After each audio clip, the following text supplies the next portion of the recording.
Remember that song from Armageddon, hence the pick. If you remember, you know, over a decade ago now, there was Armageddon and there was Deep Impact, and there was a lot of disaster movies and kind of end of the world. I bring that up at a fintech conference because all of us here believe that we're going to change the world. Well, are we? Does it actually spell an extinction level event for the banks? And I suppose apart from banking in general, one of the particular niches of fintech that comes up as really being ripe for disruption all the time is cross-border payments in particular. So what I want to do is explore that a little bit today and just go, well, what makes an industry ripe for disruption, and how does that relate to cross-border payments in particular? So, I have what I call the 5 Bs for no other reason than they're kind of easy to remember. That really are the attributes of a market that is ripe for disruption. First one is that it's big. So really being big just in terms of you're going to attract the best and brightest minds. The industry, if the total size of the prize and the revenue that you can generate is big enough. Secondly is broken trust. So what's the story with the existing players in this market? So do they have a problem of trust? Have they done things that would have harmed their credibility, their integrity? Is it open to new players? Are there inefficiencies? Are there brokers? Are there middlemen in this industry? So can you do things in a better way than they're being done at the moment? And how do you actually go about executing and implementing on that? Barriers. So what are the barriers? And again, this kind of probably relates a little bit to the broken trust piece as well. So what's the story with the existing players in the market? Is it hard to get into that market? What do you have to do? What are the table stakes to actually get in? And why haven't other players already gotten in and try and disrupt this if this is a market that's ripe for disruption? And finally, fifth, the bad customer experience. Are their customers just really dissatisfied with the existing service that they're given? So I wanted to just kind of spend a little bit of time drilling into each of these and how they relate specifically to cross-border payments and why it's an industry that I believe is ripe for disruption. So firstly, big. Well, it's just about the biggest industry that there is in fintech. So $150 trillion of cross-border flows that goes across borders on an annual basis. So revenues, the revenues that company can earn have already exceeded $1 trillion. And if you read various different reports, it's going to go up to, I think McKinsey were saying, 2.2 trillion by 2020. So cross-border payments is sufficiently big to be attractive.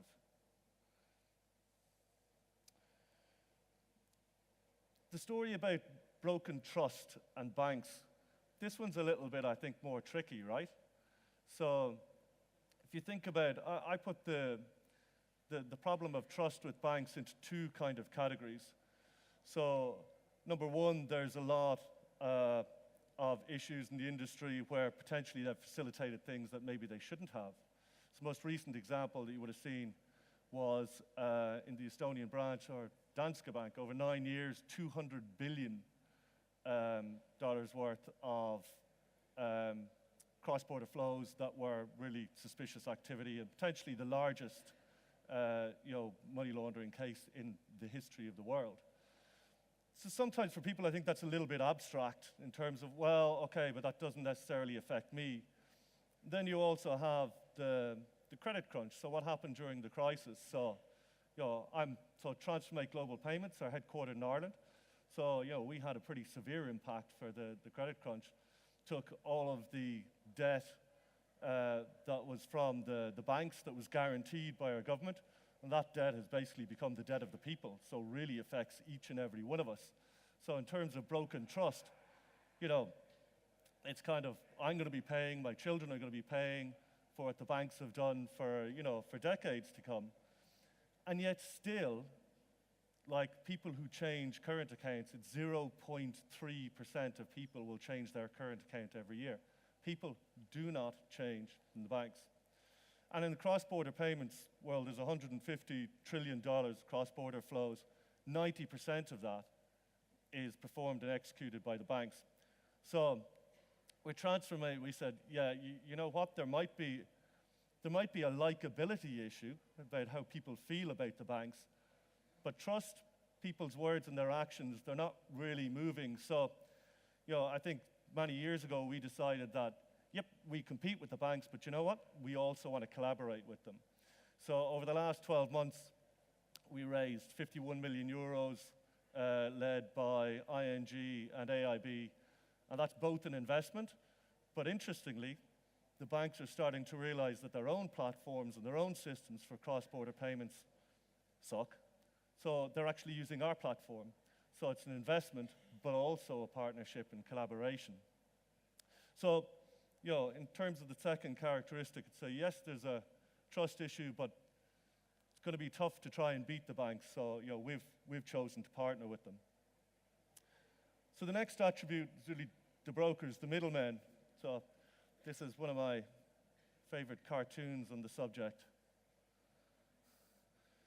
So, you can have middlemen, but are they adding any value? And this is kind of funny, right? But you're going, hey, if it wasn't for that middleman, his wife would still be in that burning building and mightn't get out. So, what about the world of cross-border payments? Well, it's kind of the typical story, right? So you guys know the way that money moves across borders. It moves through this 40, 50-year-old system called SWIFT. And every year, all the banks, they go to this big annual conference called SIBOS, and they'll go and develop these bilateral relationships with each other. For one bank to develop a corresponding bank relationship with another bank will cost them about 100 grand a year to maintain.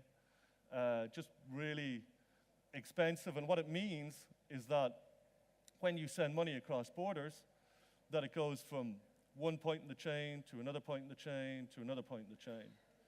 And each bank is concerned with their own little link of the chain. Nobody really can see the overall picture. If you're not quite sure where the money is by the time that it reaches the end, then maybe there have been fees that have been taken out of it, lifting fees or other fees. So you thought that your beneficiary you're sending money to was going to be getting X amount, and they get X minus $15 or whatever it is from a lifting fee. So then there are reconciliation issues.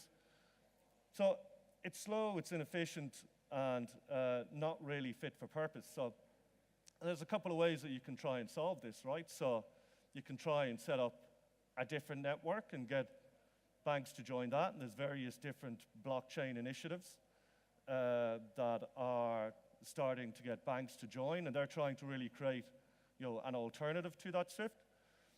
Getting everyone to join your network is sometimes difficult and can be a lengthy process, which I think is one of the things that's potentially hampered the adoption of the cross-border blockchain initiatives. So the route that we chose from a Transfermate perspective is we set up a global network of accounts, these banks. So we're effectively our own correspondent banking network, and we can see the transaction from end to end. So we try and control the whole process as opposed to having a handoff from bank to bank. So that means we actually use Transfermate accounts. So you'd send Kuna to a Transfermate account domestically, and if you're sending that to the States, as soon as we receive the funds here, we would pay from the Transfermate dollar account to whoever that you're paying. So the money is moving across borders, but it's using two domestic transactions. Large, the domestic payment rails kind of fit for purpose. It's the cross-border ones that have all that inefficiency in them. So, getting on to barriers. So just in terms of what are the barriers? Why isn't everyone doing that? So if that's what Transfermate are doing, why aren't there loads of other Transmates? And there are other companies doing this, but the issue is that it takes time to knit together this solution. So not only do you have the technology, but in particular, if you want to deal in cross-border payments, you kind of have to be global, really, from the get-go. So what you have to do, because there's no global regulator, you have to get regulated in all the territories you want to operate in. So we started off in Ireland and the UK, built up some of the technology together with Sage. In 2011, we launched in the US. We continued with Australia, we went out to India, gradually grew the volume and grew kind of slowly because Transfermate actually grew out of a group of companies called the Taxback Group. So we actually felt the pain of moving money across borders as an end user, which was the big thing. So we never raised a huge amount of money at the beginning. We've raised 51 million in the last year, but actually before that, we've always grown organically and profitably. So we built out the technology, but really it's the licensing pieces here in this journey. So if you look at that timeline, so you can see our US launch was 2011. So we've got a license in Europe, Canada, Australia, New Zealand, and in the States, you have to go state by state to get those licenses. We didn't complete our US journey until 2017, when we got New York in May of 2017. So it just took ages. So when you talk about barriers to this particular industry, like, you know, there are things that you need to do to be able to play in it, but once you've got them, then it's great. So obviously we waited until we got all the licenses, and then we raised our money to really aggressively scale and got the partnerships with the banks. And additionally, in Q1 next year, we're launching a partnership with one of the top 5 US banks. So it takes a while for that to happen. You kind of have to be patient, and that's why I use the knitting analogy. It just takes time to be able to do that. So it's a problem when you're trying to get into the cross-border payments industry, but if you've already built that infrastructure, then you can really start to attack it. The other thing, then, the last one, and this is really the piece that I think is the key when you talk about disruption in cross-border payments, is the customer experience. And not just poor service, but I'm talking about how your partners and your companies will actually consume the service. So there's what you do.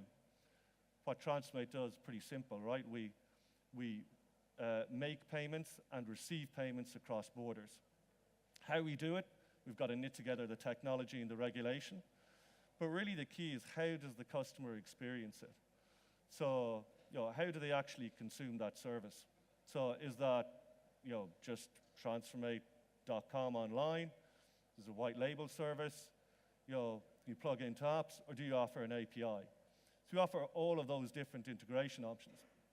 And what I think we're going to see over the next really 5 years is going to be just really changing the way that cross-border payments are integrated into other applications. So if you think about what's happened in the consumer space, you know, over the last 10 years, people just expect this seamless experience where the payments are hidden effectively. So think Uber, think Airbnb. And that's instant, it's seamless, and the payment just happens. But if you look at accounts payable, people that work in businesses, they're still mucking around with all sorts of horrible file imports and exports.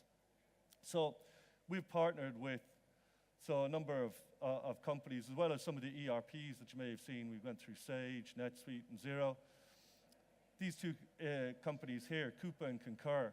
So Coupa have over $1 trillion of what they call spend under management. It's dealing with large Fortune 1000 companies, really automating and finding efficiencies in their accounts payable process. And SAP Concur, so you may know of SAP. Concur, the largest expense platform in the world, also deal with invoices. Both those systems, up to now, have done from procurement, making sure that spend is optimized before it happens, right through the purchase order, through the invoice. Then they mark it OK to pay and forget about it. It's finished. They don't really get the payment information back into those systems. It's gone off to an ERP somewhere, and you have to log into a different system to find out what's happened. So we're integrating with both of these systems to try and bring that seamless experience that consumers have come to expect to the accounts payable people, to make their job easier. So, and that I think is going to be really what we're going to see over the next 5 years is going to be one of the big shifts. Because what do they do today? So think about what that flow looks like today. So an invoice is marked as OK to pay in Concur. Say if they're using the SAP ERP, then someone will go into that, they'll export a bunch of files. Usually they'll have like domestic payment run, and then they might have international runs. They'll go into their online banking. They'll upload the domestic file, but usually for international, if they want to find out, well, what is the exchange rate that I'm going to get on this? Because, again, unless they're just going to accept whatever rate they're given, they'll do them one by one. So, accounts payable people in large companies are still keying in individual transactions into their online banking.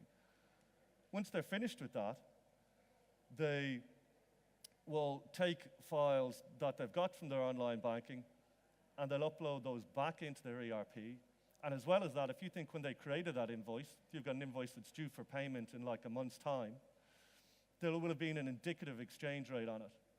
So they'll have to go in and manually enter, here was the actual rate that I got from my online banking. So this system, when you talk about like a seamless process, this is what most accounts payable people have to go through today. And it's an appalling experience for them. So that's really what we're looking to change.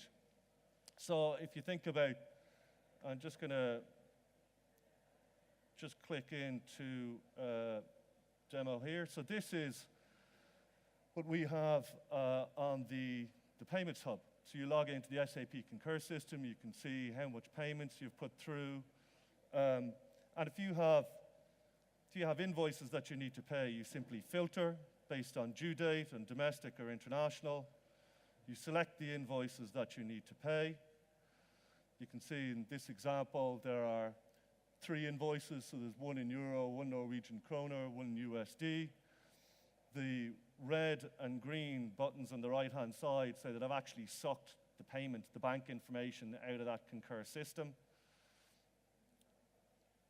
So this is all within the Concur platform. I want to pay those from this particular account. I will have to enter in any information that I might not have been able to get from the Concur system. Oh. Not online, hang on a sec. Sorry guys, from not online, rather than me trying to get online. Actually, just to show you what happens here, you can see the FX rates that are shown. They're actually real time. So instead of just accepting whatever rate the bank might have given me, I can actually get the real-time exchange rates because it's completely integrated with the Concur and Transfermate system. And I've translated those foreign invoices into a domestic amount, and there's simply one amount to pay. And if as Transfermate we've got a direct debit mandate from this company, then we can simply go and withdraw those funds from that account. Or alternatively, they can wire that. So you think what they can go through is really, staying within one platform, selecting the invoices that you need to pay, getting live real-time exchange rates, one amount, and the payment is finished. So they can do all that from one system. And the writing back of the realized FX gain or loss into the Concur system, the updating of the invoice information, the invoice and the payment data living within the same system, that's integration that's all taken care of. So I think in terms of disruption, people always talk about the rails, and is it going to be Swift, is it going to be blockchain, is it using your network of domestic accounts like we would do? But actually, I think it's going to be about the customer experience. And that's where I see the real change happening in the world of cross-border payments over the next 5 years. And leave you with just the final kind of quote that I always like. And I suppose it particularly relates to the fact of the size of the industry that you're trying to change. $150 trillion worth of cross-border payments that are happening. And really, it's such a big market to try and go after that, I look at the founders of our company, some of the chief product officer, but when you think that you want to really change the world of cross-border payments, it's pretty unreasonable ambition, but we're pretty confident that as the world starts to change, we'll be a driver for good, and really trying to help the global economy and help the world become a smaller place. So that's me, guys. I don't know, does anyone have any questions that you'd like to ask? No, it's 11 o'clock. It's still kind of a late start today, so I went to bed before 1, so I was very well behaved. I don't know about the rest of you. Sorry, yeah, we have a question here. There's a mic coming over to you. How do you see blockchain and cryptocurrency maybe influencing cross-border payment market going forward?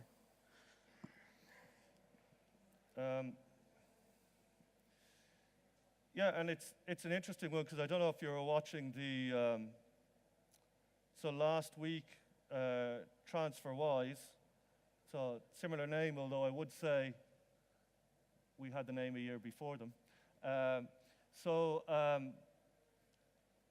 I kind of see the blockchain piece as being, look, it's an alternative to the SWIFT network.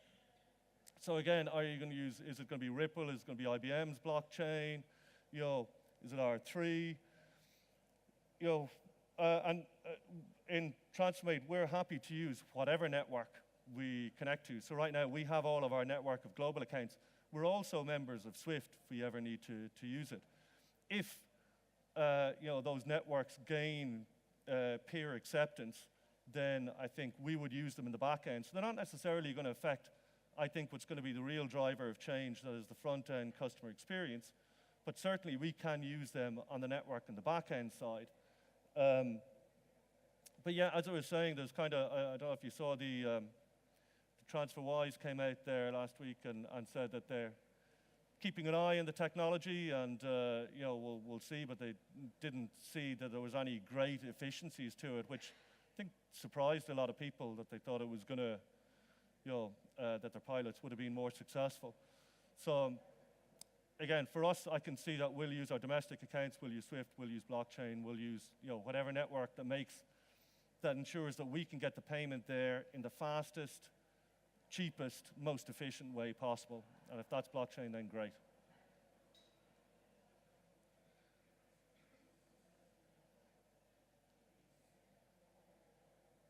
Do you want to? Yeah, mic coming.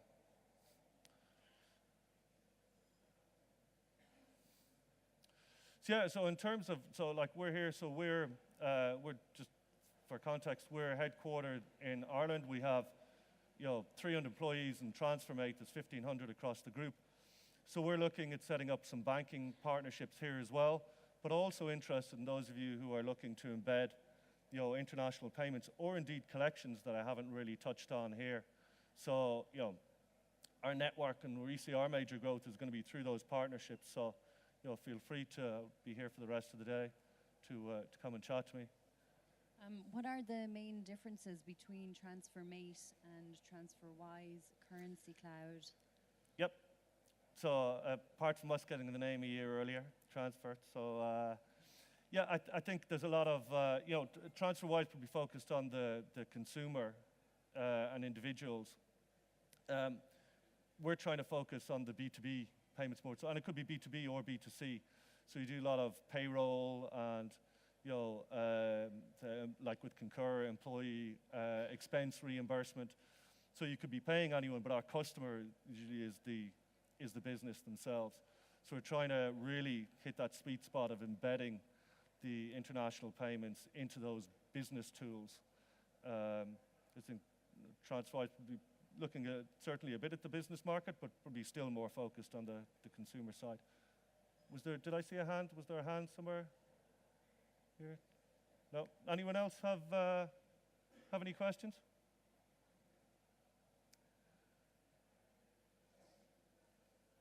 Someone running with the microphone?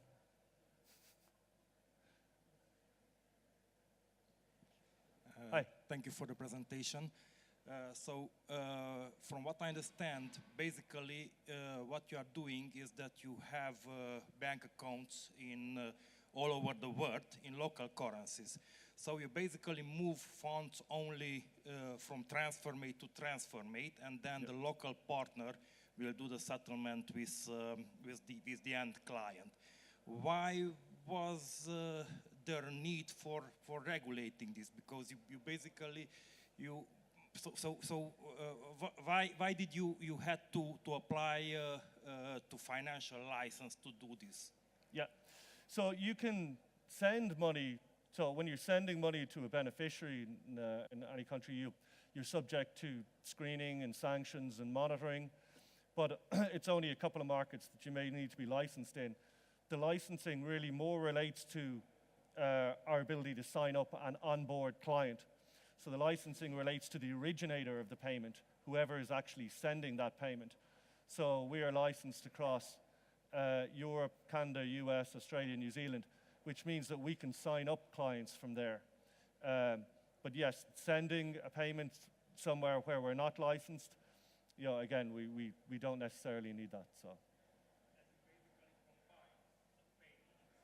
I think there's a mic coming to you here.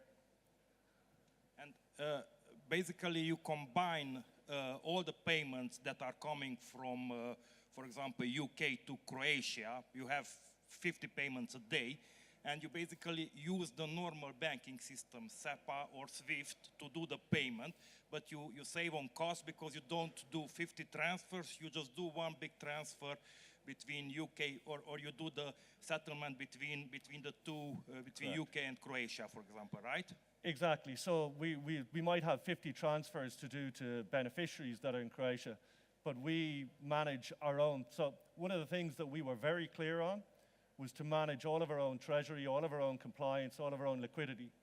So as part of setting this up, and again, you think about the barriers to entry, we have what we call liquidity pools all over the globe. Costs a goddamn fortune. So we move money based on the patterns that we see within our business to ensure that if we have 50 payments to be made in Croatia, that we have a pool of cash that is available there, and we work with our banking partners. So you're exactly right. Our own internal treasury, we move large sums, but we're not moving the individual transfers via the SWIFT system. We're moving our own treasury and liquidity management by it, and then we use the local domestic rails to actually to pay out locally. So yeah, exactly right. And one last question. You mentioned that you received the first bigger funding only in 2015 or 17, if I remember. The last 12 months. Yeah. How did you provide the cash, because or the funding from your own sources, because you needed a lot of cash to do this? Yes. We did, and so I suppose in the fortunate position that we're part of a larger group. So the larger group was called the Taxback Group, 9 different companies. We set up in 1996. So we funded the business from the group. Again, if you think about 6-7 years to get all the licenses across the States, it's hard to get VC or startup money, and you have a period of time that you need to build something like that. So we funded it ourselves. Not everyone obviously is in that position, but we're lucky to have a kind of a serial entrepreneur as the group CEO. Great, listen, thanks very much, guys. Appreciate your time. Enjoy the rest of the day.